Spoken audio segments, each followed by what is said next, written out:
E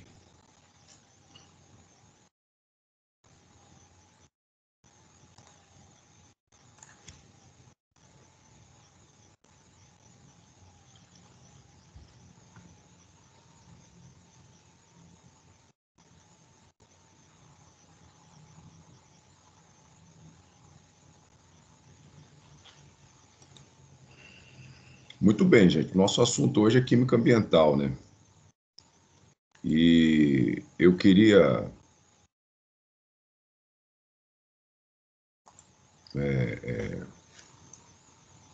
que vocês fossem interrompendo aí, se for o caso. Esse assunto ele tem um volume de abstração diferente, né? Porque quando a gente discute química da forma que vocês conhecem, né, mais teórico, mais por resolução de exercício,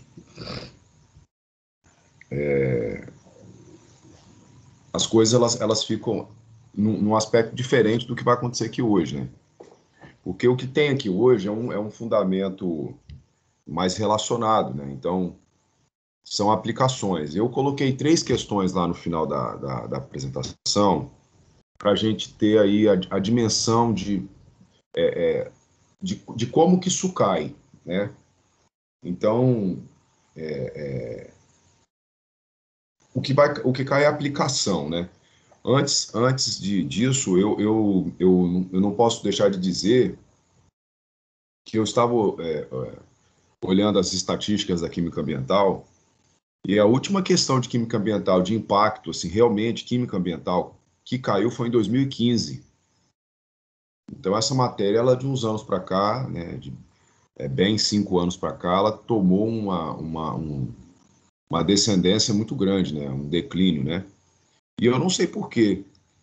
Porque se a gente for olhar a apostila, até se você pegar a apostila do Bernoulli, né, que eu estava olhando aqui antes da aula começar, na apostila do Bernoulli, na seção Enem, são 18 questões de química ambiental.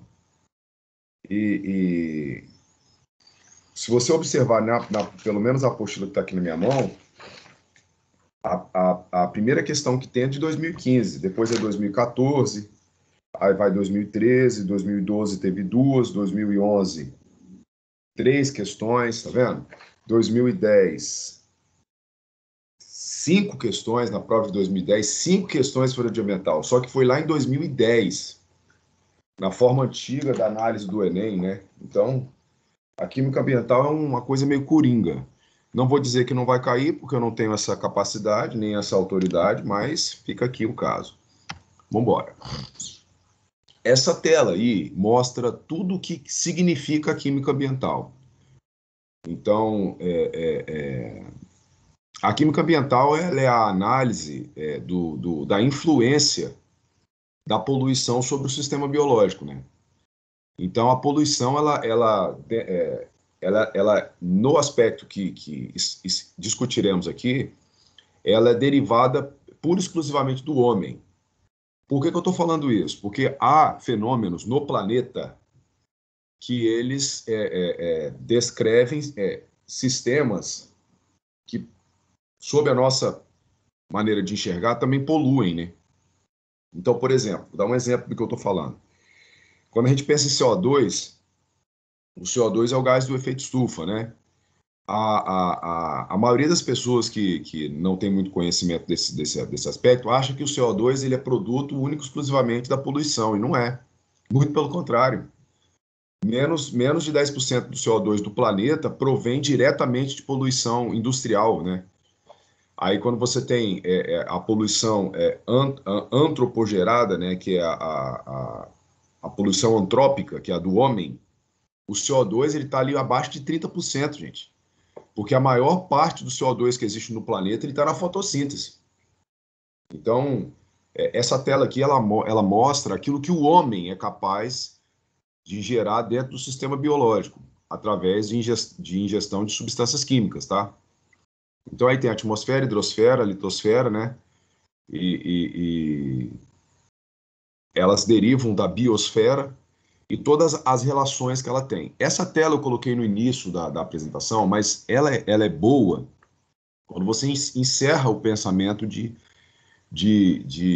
química ambiental. Mas vamos observar.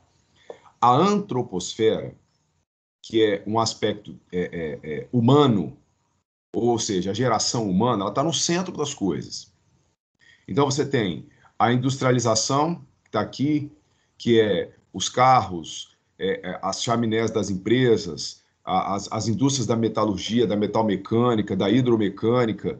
Isso polui demais, demais. Monóxido de carbono, dióxido de carbono, óxido de nitrogênio e de enxofre. A indústria do minério, por exemplo, aqui no Espírito Santo é muito forte, São Paulo é muito forte, em Minas é muito forte.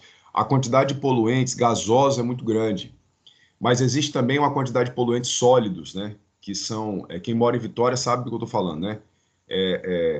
Que é aquele pó, aquela coisa rugosa que fica na superfície das varandas, sobre as mesas. Então, essa parte da indústria aqui, ela gera uma poluição que incomoda muito. E, às vezes, o que incomoda muito nem é o que polui muito, mas é o que mais se vê, então é o que mais se discute. Quando você pensa também na parte da tecnologia do ser humano, você tem a parte agrícola, tá vendo aqui, ó? Olha a parte agrícola aqui. Você tem biopolímeros, pesticidas, os agrotóxicos de uma maneira geral. E esse pessoal aqui, eles são hoje responsáveis pela poluição, na minha opinião, e na opinião de muita gente aí, porque essa coisa é um ponto de vista, né? Essa é a poluição mais perigosa de todas, porque essa aqui, ela está diretamente ligada no ciclo hidrológico do planeta, uma vez que as plantações usam muita água e essa água sempre percola, né? Sempre vai para o rio.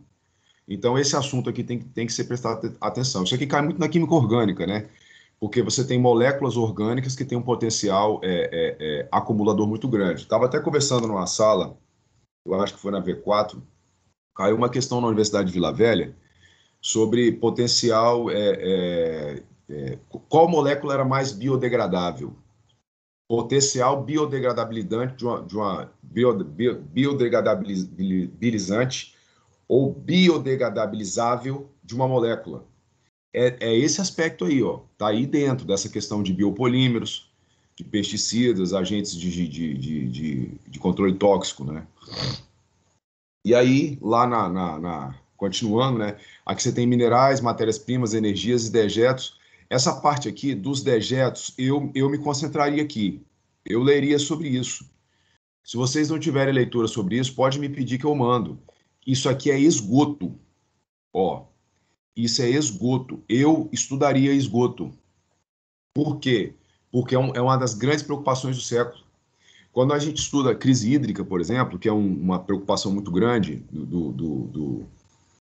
do mundo, né, e do Brasil, inevitavelmente. Aliás, a crise hídrica do Brasil tem muito tempo que se analisa, né, mas um dos problemas da crise hídrica do Brasil é onde ela resvala no esgoto.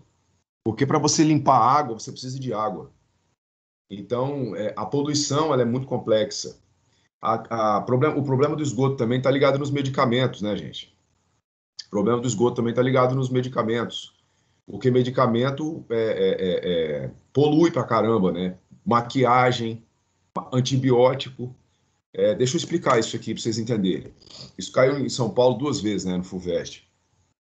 A pessoa passa uma maquiagem, aí ela lava a maquiagem, aquela água que cai ali na pia da limpeza, ou o pano, o lenço que ela usou para limpar, aquilo gera dejeto, sólido ou líquido.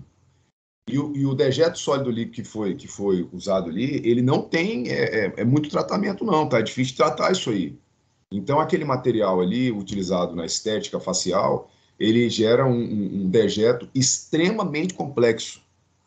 Se ele for em um corpo d'água, num rio, por exemplo, gera problemas genéticos, né? Na França, naquela parte central da França ali, no início do século XXI, eles estavam estudando crianças meninas nascendo com palmo de Adão, entendeu? Que é uma estrutura masculina, né? Da parte do corpo masculino. E isso aconteceu por causa de poluição. Então, essa tela aqui, ela é um complexo de ideias, né?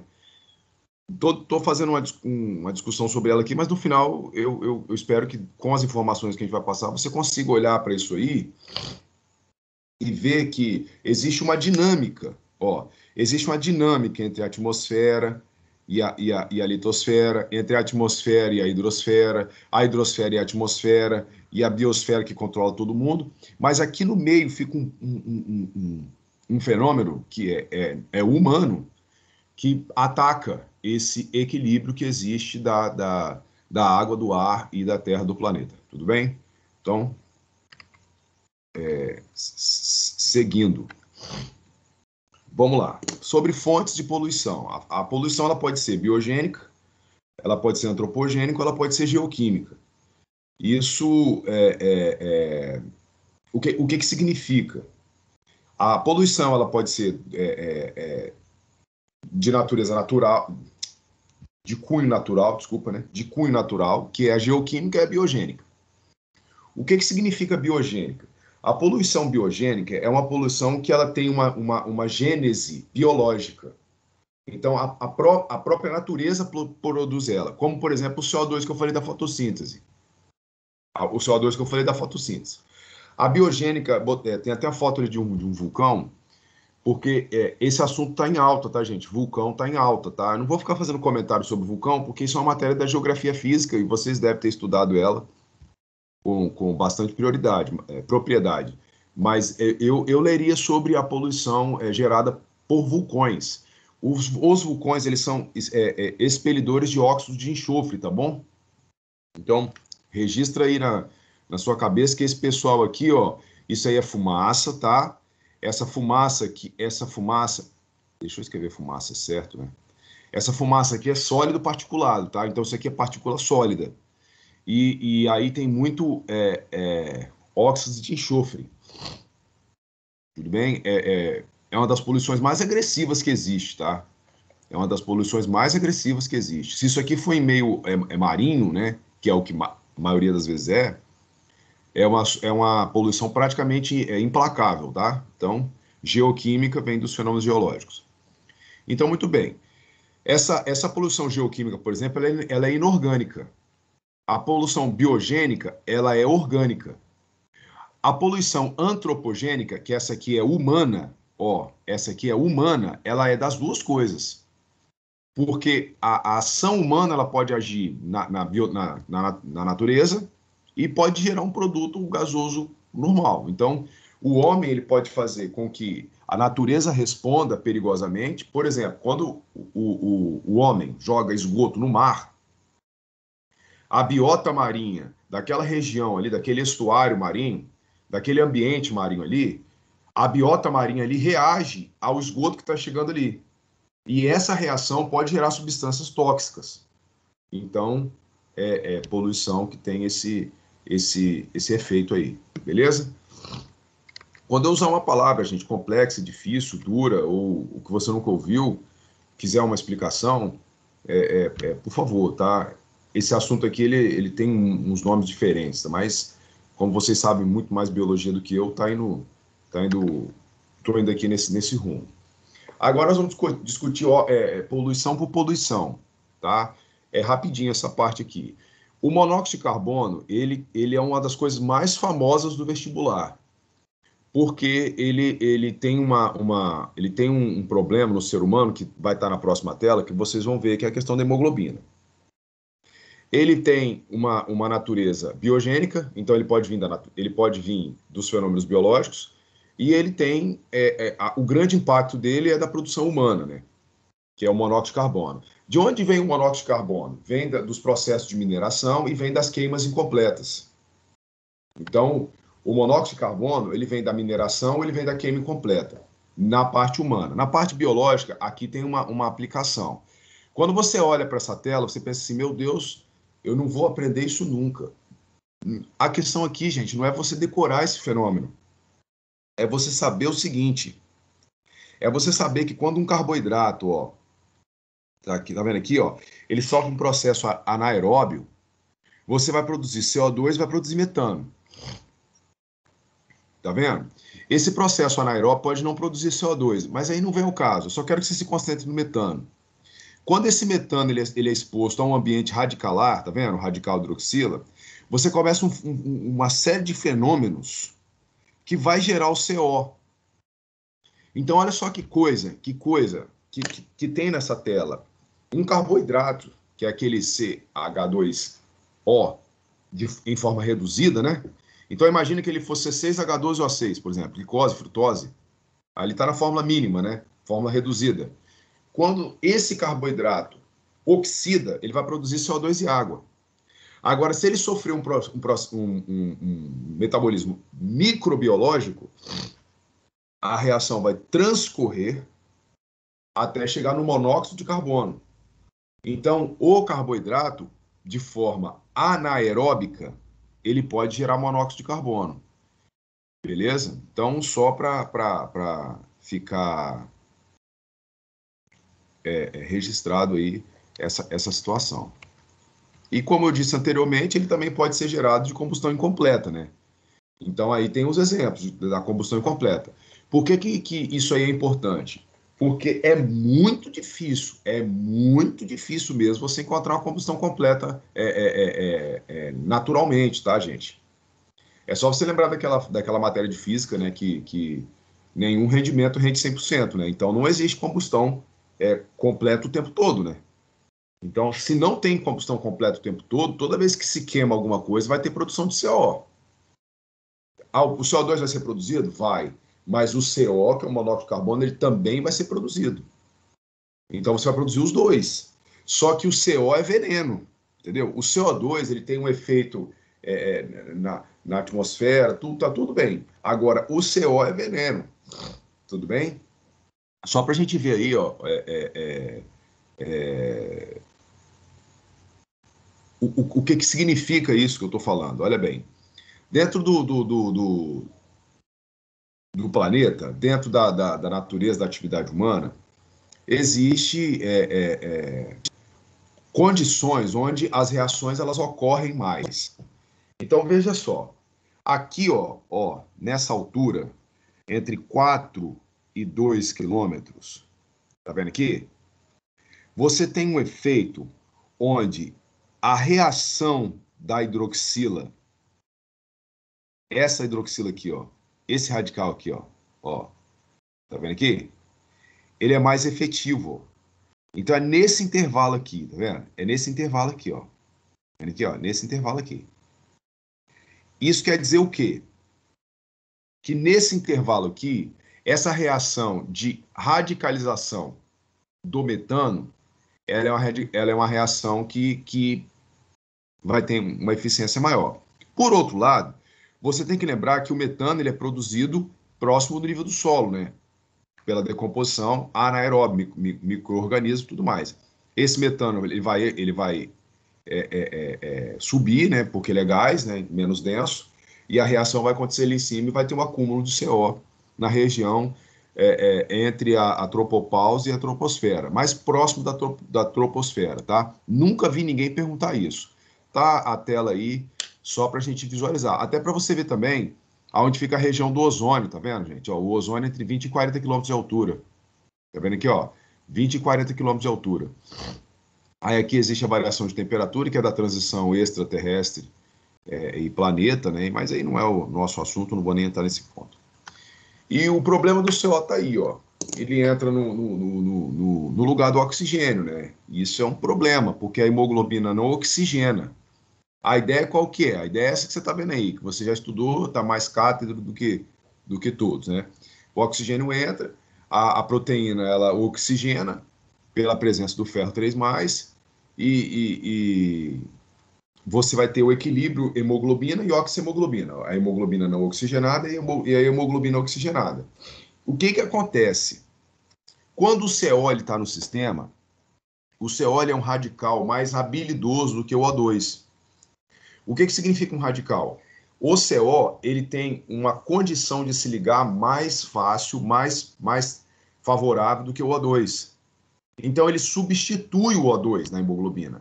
Ao invés de você ter o O2 ligado aqui, ó, você vai ter o CO ligado aqui. Aí você vai ter uma estrutura oxihemoglobina convertida em carboxihemoglobina. Qual é o problema? O carboxihemoglobina, ele é veneno, né? Você não vai ter o equilíbrio sangue venoso e sangue arterial, porque o sangue não vai oxigenar, uma vez que o oxigênio não está indo, né? E observe que está ali na tela, a hemoglobina, que é o grupo M ferrado aí, ferroso, desculpa, ferroso, né? Que é o ferro 2+, ele é mais estável, favorável, procedente do que o ferro 3+, que é o que liga no oxigênio. Então, a hemoglobina oxigenada, o ferro é 3+, tá vendo aqui, ó? Esse aqui é um estado de oxidação mais alto, é mais difícil de alcançar. Esse aqui, ó, é o estado 2+, é o estado de oxidação mais fácil de alcançar, inclusive é um estado mais comum, né? Então, o problema do monóxido é isso aí, formar carboxihemoglobina. Tudo bem? Seguindo. Aí vem os enxofres. Essa tela que você está vendo aí, preto e branco, já caiu no Enem. Entendeu? Isso aí caiu no Enem em 2011. Essa tela aí que você está vendo. Exatamente o que você está vendo aí. A pergunta era... Tá até aqui, tem na apostila de vocês, tá? Ele queria saber sobre a função do enxofre na poluição, né? Aí ele falava alguma coisa sobre transporte, sobre aumento de pH, sobre destruição de fontes. Então veja bem, qual é o problema do enxofre? É formar ácido. O problema do enxofre é formar ácido. Qual ácido, gente? O ácido sulfúrico, né? O ácido sulfídrico, ó, o ácido sulfúrico, formar ácido, o ácido sulfuroso. Então, ó, os ácidos de enxofre: sulfídrico, sulfuroso e sulfúrico. Esse é o problema. Então, não acho nem que a gente tem que continuar discutindo isso aqui. O que você tem que botar na cabeça? Vai fazer a prova do Enem. Qual é o problema do enxofre? Formar ácido. E os ácidos do enxofre, eles são ácidos destrutivos. Esse aqui é fortíssimo, né? Então, esse é o problema. Então, não tem muito o que discutir. Já falei que os vulcões são grandes emissores de enxofre, né? Aqui, nessa tela, tem todas as emissões, né? Tem a do spray marinho, que é aquele aerosol que o mar produz. Não vou nem discutir, porque isso aqui é um assunto de uma complexidade um pouco mais elevada e acho muito difícil uma coisa desse tipo aqui cair no Enem. De onde vem, né? As emissões de metabolismos que geram enxofre. Então, pode ser que algum tipo de oxidação dentro do mar produza SO2. Pode ser. Então, o mar produz. Aí você tem aqui esse raciocínio aqui, esse raciocínio é o mesmo, só que de onde acontece é o que muda. Aí você tem aqui os combustíveis fósseis, que são as indústrias dos carros, eles são emissores de SO2, e esse raciocínio aqui, esse aqui, são a mesma coisa, que é a produção de oxidação da respiração celular vegetal. Só que isso tudo, o que você tem que lembrar? Emissão de SO2, de enxofre é vulcão com força e é queima de diesel. Do diesel. O diesel produz enxofre na queima dele. E por que eu estou falando isso? Porque muitos carros de grande impacto sobre a poluição são movidos a diesel. Então você tem lá todos os caminhões, todos os ônibus, todos os trens, todos os navios, é tudo diesel. Então a produção de enxofre vindo desses transportes é muito grande. Aí o problema do enxofre é a chuva ácida, né? Isso aí já está todo mundo mais do que acostumado, já cansou de ver. Então você tem a emissão da indústria, dos carros, dos vulcões.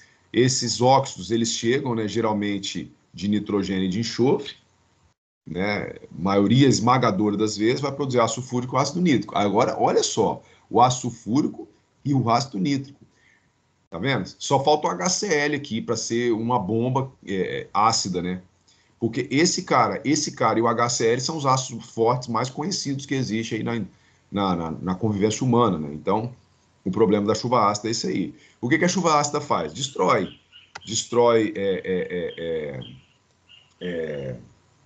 construções de alvenaria, obeliscos históricos, isso aí tudo é o problema da chuva ácida, né?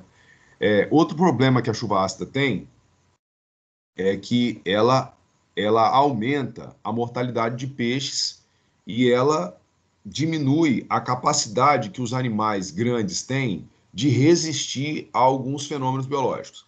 Deixa eu explicar isso aqui de uma forma simples, porque isso aí é mais biológico, não vem ao caso aqui na nossa aula de hoje. Só para você entender.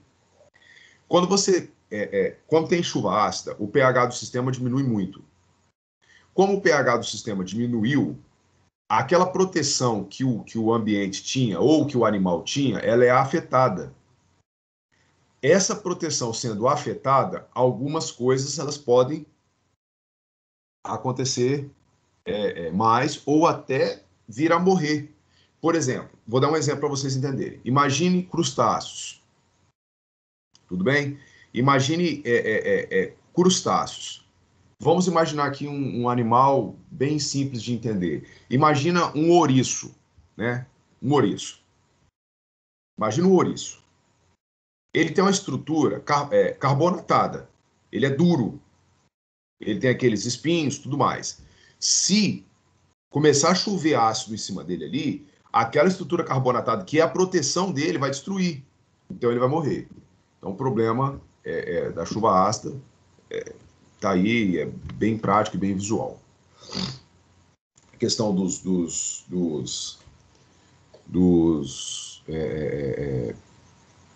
monumentos históricos está aí, né? Você tem que lembrar que quando esse ácido aqui é produzido, ele vira água e CO2, tá, gente? Esse ácido ele é instável, tá? Não esquece disso. Eu falei isso aqui recentemente, tá aí refalado, tá? Então veja, esse aqui é o carbonato, ó. Ó, esse aqui é o carbonato, que é o grande ingrediente do calcário. Mármores, por exemplo, eles são cheios disso aqui. Quanto mais carbonato tiver na pedra, mais branca ela é. E se chover ácido sobre uma pedra cheia de calcário, ela vai destruir. Ela vai destruir, não tem como não destruir. A reação é muito favorável a produzir gás, ó. Então, o objeto histórico vai perder a forma, vai ficar rugoso, né? E aí, fatalmente, vai destruir o patrimônio histórico da cidade do lugar. Aí o SO2, ele é cancerígeno também, né? Então, além de tudo, tem isso aí. Você sabe uma coisa que vem acontecer comigo, né?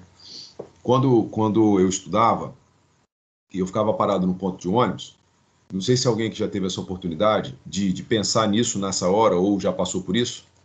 Você está parado no ponto de ônibus, aí o ponto de ônibus está cheio, aí para o ônibus e não é o ônibus que você quer.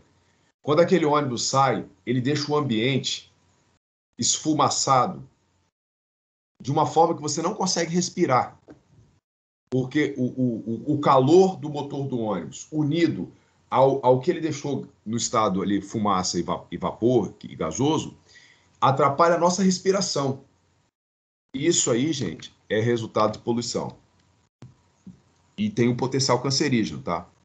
De várias naturezas. Desde o carcinoma por silício, que é a silicose, até os carcinomas do parênquima pulmonar puros, né? Muito bem.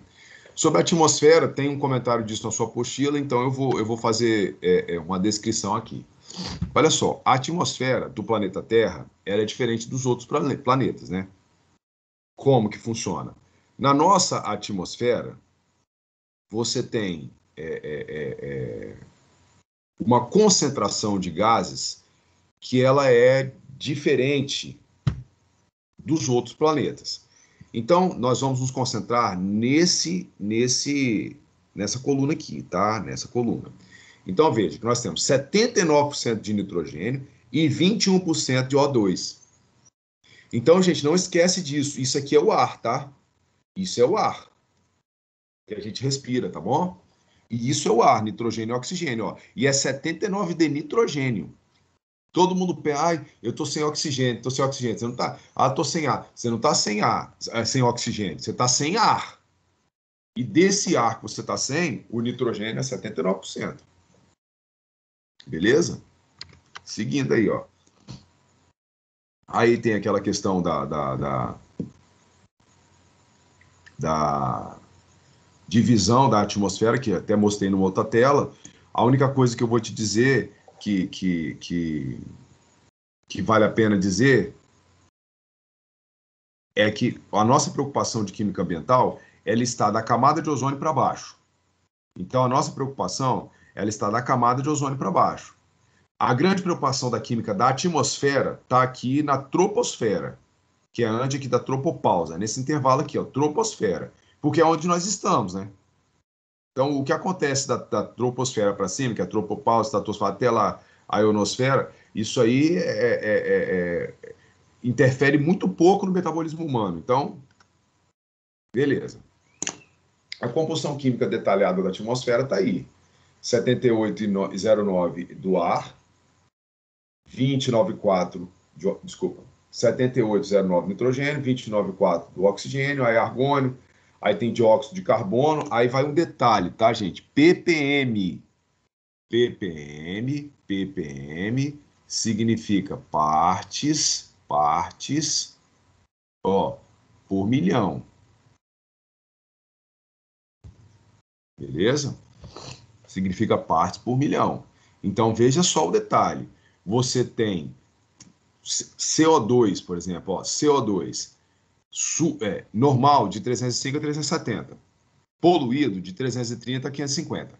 Vamos imaginar o limite superior do ar limpo. Então, você tem 370 gramas em 1 milhão de gramas de ar. Então, você tem 370 para 1 milhão. Beleza, gente? Essa concentração para a atmosfera, ar limpo. Quando o ar está sujo, você vai ter 550 para 1 milhão. Olha lá, ó. Isso que significa partes por milhão. Tá vendo aí, ó? Você vai ter 550 gramas de CO2 para 10 a sexta gramas de ar. Então, é partes por milhão, beleza? E aí vai para todo mundo. O que tem menos no ar, ó, dióxido de nitrogênio tem bem pouquinho, tá vendo? A amônia também tem bem pouquinho, mas o impacto da amônia é grande, tá vendo como é que a amônia cresce quando a poluição ela é identificada? A amônia ela tem os maiores saltos, né, de poluição, porque a poluição da amônia ela tem um efeito natural muito grande, a natureza influencia muito sobre a condição da amônia. Tem muita coisa que acontece na natureza por conta da amônia.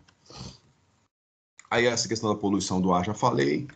Os poluentes gasosos também já falei, que são os poluentes primários, que são os óxidos, né? Esse MP aqui, gente, ele significa material particulado. Material particulado e esse HC hidrocarbonetos, tá?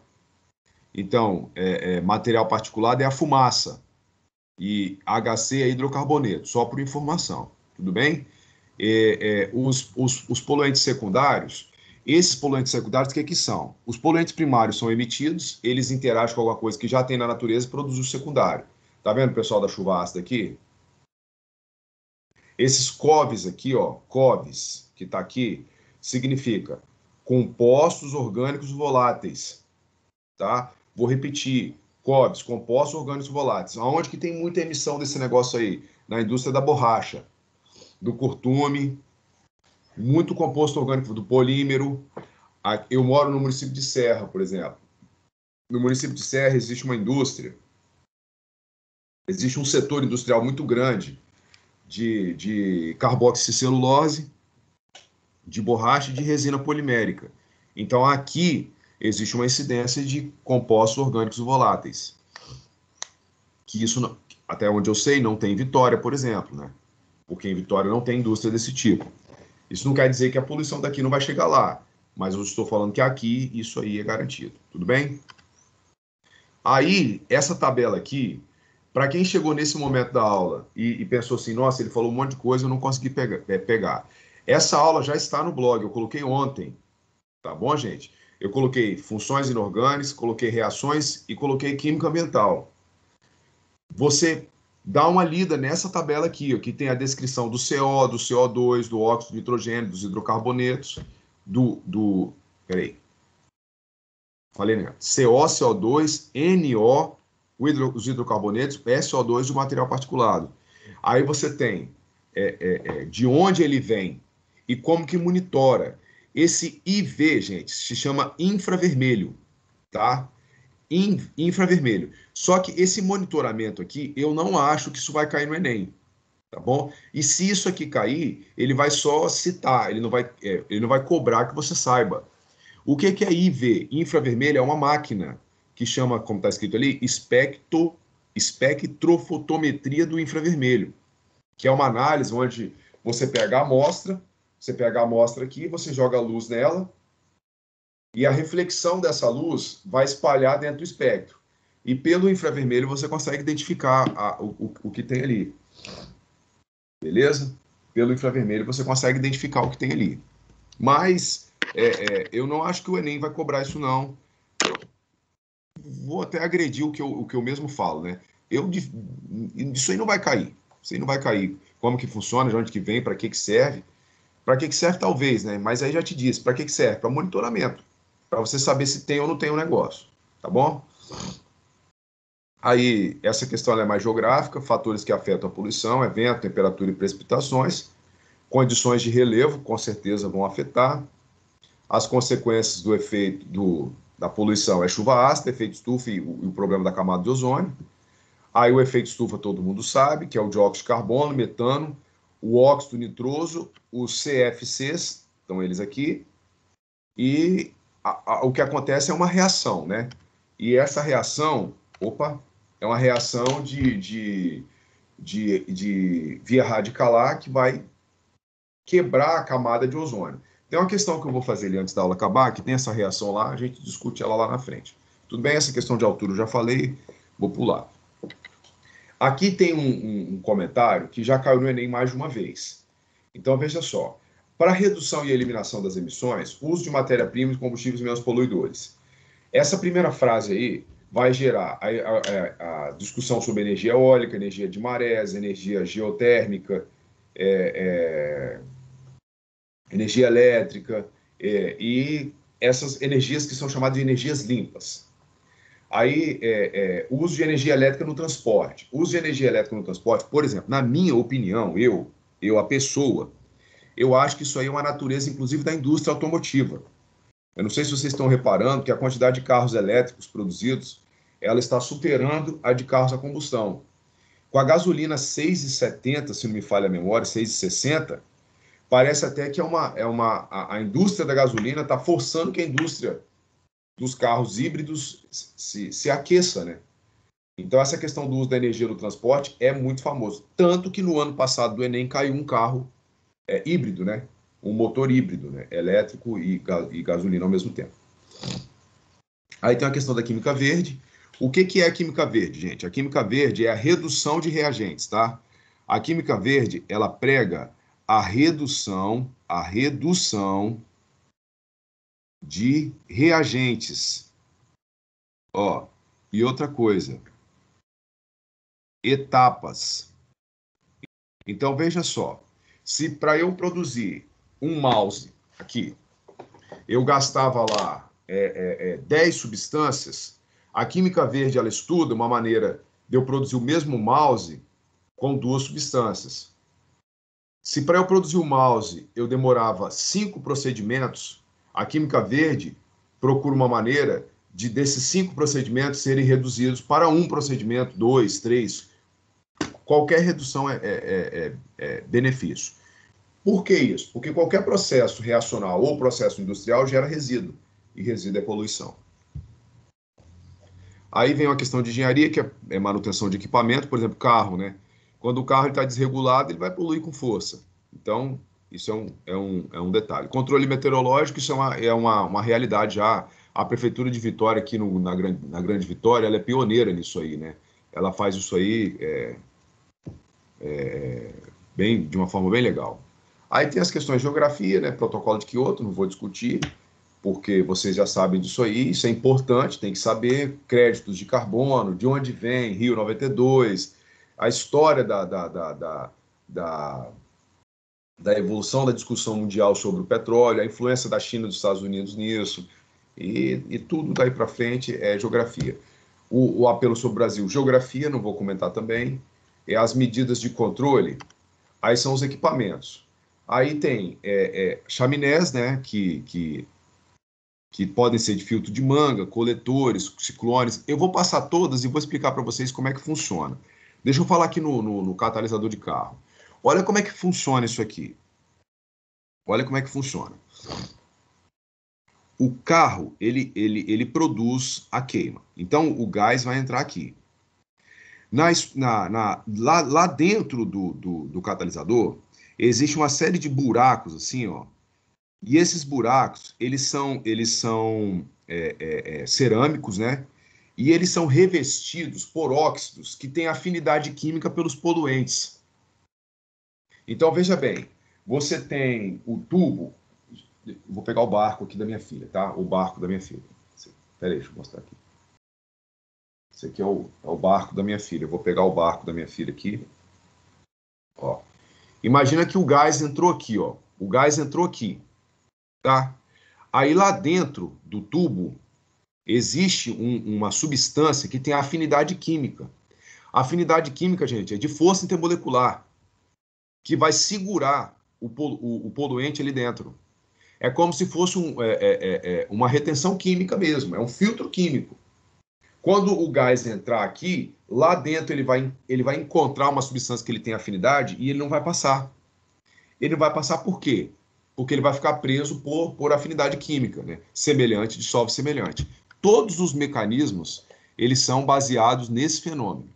Ou num fenômeno físico, né? Quando você tem fumaça, eles fazem vários sifões para o pó ficar parado no sifão, né? Não sei se deu para entender essa questão do sifão. Deixa eu ver se eu tenho um sifão aqui. Esse aqui vai. Ó, imagina que isso aqui fosse um sistema de sifonamento. Aí o que acontece? O ar entra, ele entra aqui, ele entra aqui, ele entra aqui, ele entra aqui, ele entra aqui. Ele vai encontrando várias barreiras. Então o pó que tem na fumaça, ele fica preso nas mangas de poliéster. O que são as mangas? São filtros. É esse negócio aqui, ó, como se fosse um monte de camisola, sabe? Imagina filtro de café. A gente chama isso de camisola de filtro, tá, gente? Por isso que eu falei esse nome. Aí o ar vai passando ali dentro, o pó que está preso no ar, ele fica agarrado ali. Isso é um fenômeno físico, tá? Esse não é químico. Esse aqui, do catalisador, é um fenômeno químico. Esse aqui é físico, tá bom? Tranquilo. Vamos fazer as questões, que aí a gente já caminha para o encerramento. A primeira questão, 2012, olha lá. Para diminuir o acúmulo de lixo e desperdício de materiais de valor econômico e assim reduzir a exploração de recursos naturais, adotou-se uma escala internacional a política dos 3 R's: redução, reutilização e reciclagem. Um exemplo de reciclagem é a utilização de garrafas de vidro retornáveis para cervejas ou refrigerantes,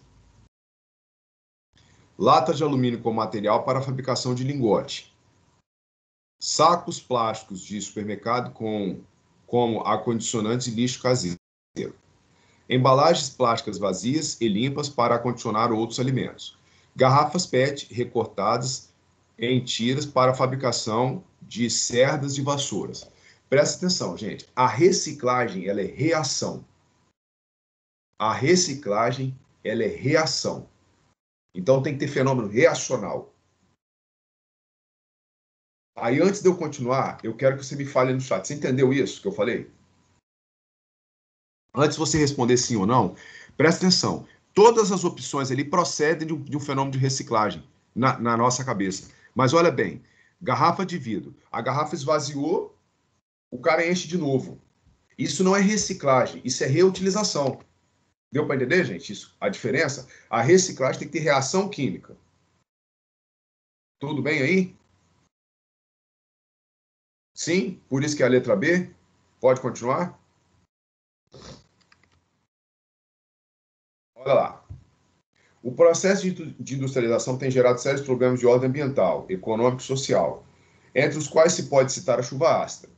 Os ácidos usualmente presentes em maiores proporções na água da chuva são o H2CO3, formado pela reação do CO2 atmosférico com a água, o HNO3, o HNO2, o H2SO4 e o H2SO3.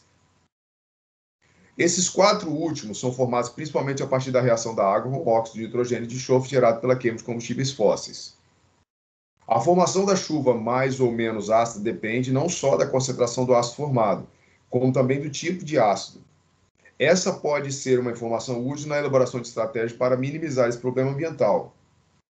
Se consideradas as considerações idênticas, quais dos ácidos citados no texto conferem maior acidez à chuva ácida? Aí, gente, quanto mais forte o ácido, mais ácida vai ser a chuva, né? Aí a resposta é a letra D. Porque quando eu penso, ó, H2SO4 e o H2SO3, HNO2 e o HNO3, olha o detalhe. Aqui, ó, que eu falei lá na sala, ó. 4 menos 2, 2, esse cara é forte. Aqui, ó, 3 menos 2, 1, esse cara é moderado. Ó, esse cara aqui é forte. Ó, oxigênio menos hidrogênio. Oxigênio menos hidrogênio. Aqui, ó, 2 menos 1, 1. Esse cara é moderado. Tá vendo? Aqui, ó, 3 menos 1, 2. Esse cara é forte. Então, veja, oxigênios menos hidrogênios, oxigênios menos hidrogênio. Por isso que a resposta é letra D.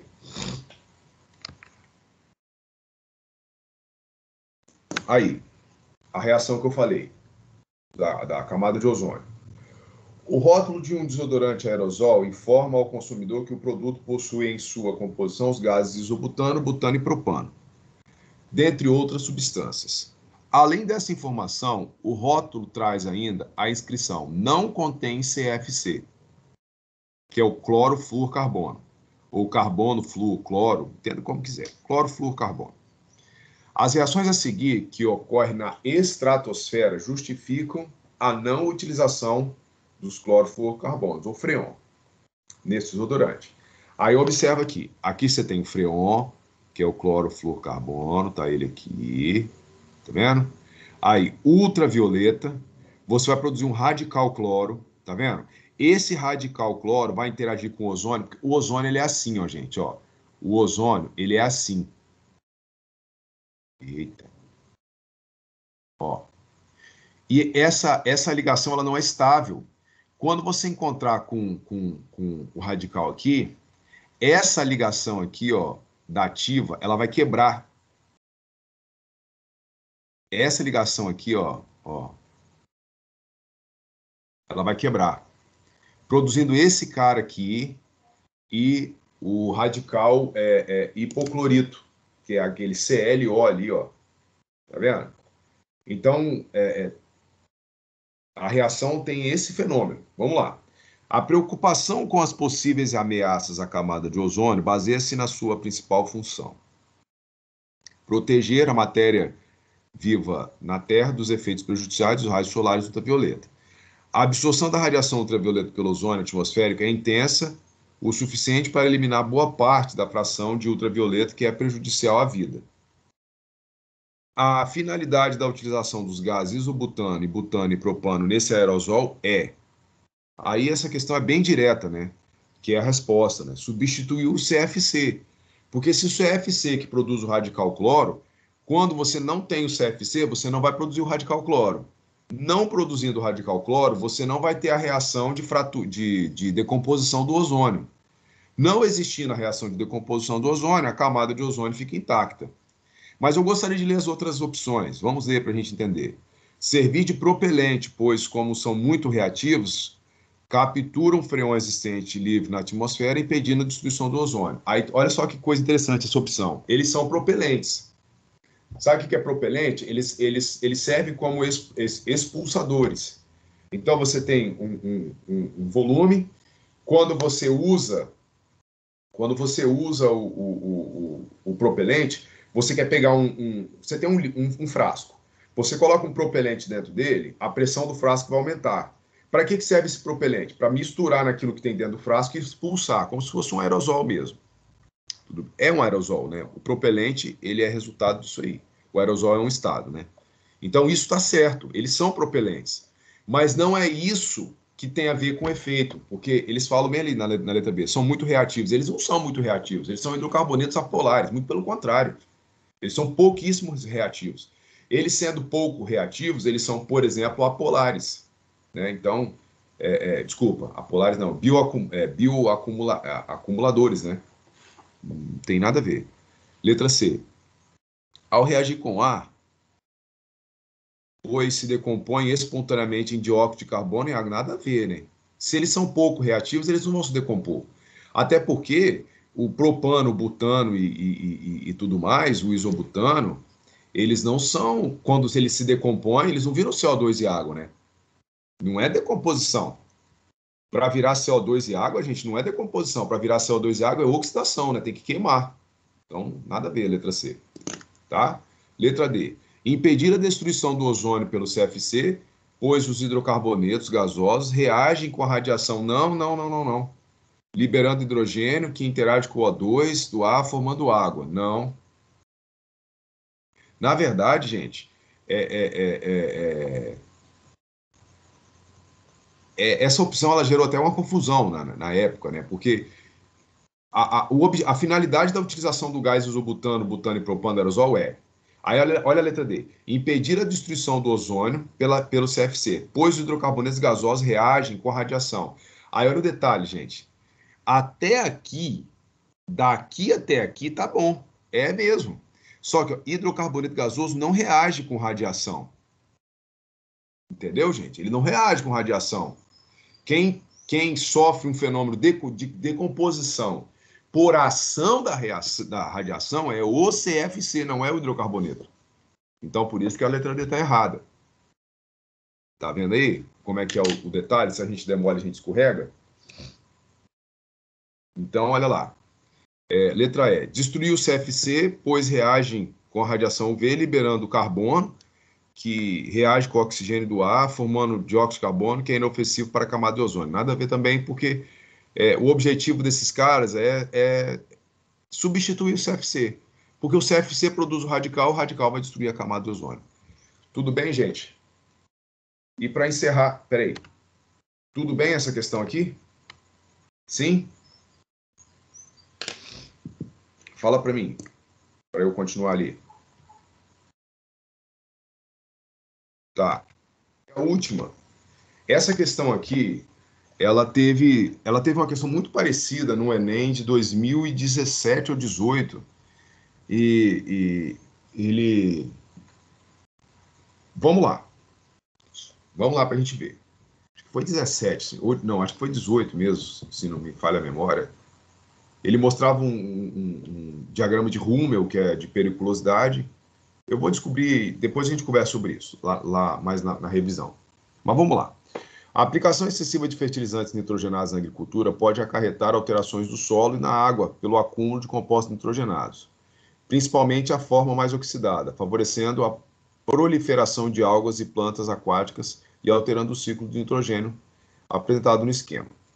A espécie nitrogenada mais oxidada tem sua quantidade controlada por ação de micro-organismos que promove a reação de redução da espécie no processo denominado desnitrificação. O processo citado está representado na etapa. Então, a espécie nitrogenada mais oxidada tem sua atividade controlada por micro-organismos. Então, quem é a coisa mais oxidada aqui, gente? Ó. Qual é a coisa mais oxidada? Deixa eu tirar esse negócio aqui que tá parecendo menos, né? Coisa feia. Agora sim. Olha lá, ó. Vamos botar NOx? O nitrogênio é 0. Aqui, ó, o hidrogênio é mais 1. Então, o nitrogênio vai ser menos 3. Tá vendo? Aqui é menos 3 também, porque o nitrogênio da amônia e do NH3 é o mesmo. Tá bom? Aqui no NO2, ó, vou fazer o NO2 aqui, ó, menos 1. Ó, oxigênio é menos 2, vezes 2 vai dar menos 4. Para dar menos 1, aqui tem que ser mais 3. Beleza? Aí, ó, o NO3, menos 1. Aí, ó. Menos 2 vezes 3, menos 6. Para sobrar menos 1, mais 5. Aí, ó. Então, o cara mais oxidado é esse aqui. Aí ele fala, a espécie nitrogenada mais oxidada tem sua quantidade controlada por micro-organismos que promove a reação de redução. Então ele vai sair do NO3 para o NO2. Ó. A redução é esse cara que é o mais oxidado virar esse aqui. Qual é o mecanismo? O mecanismo é o símbolo. E aí, gente? Tudo bem?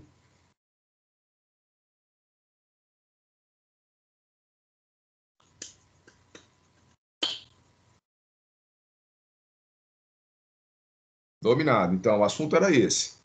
A partir de agora, é só fazer exercício, tá, gente? E a gente se vê na próxima aula. Eu tinha conversado com as turmas do terceiro ano e falo agora para V4, se estivermos todos aí, né? Eu gostaria de fazer também, além da lista de revisão que a escola propôs, os exercícios que vocês quiserem, né? Então, levem as questões que a gente faz para todo mundo ver também, tá bom? Por hoje é isso aí, agradeço a participação de vocês, peço desculpa pelo incômodo do final de semana, nos vemos na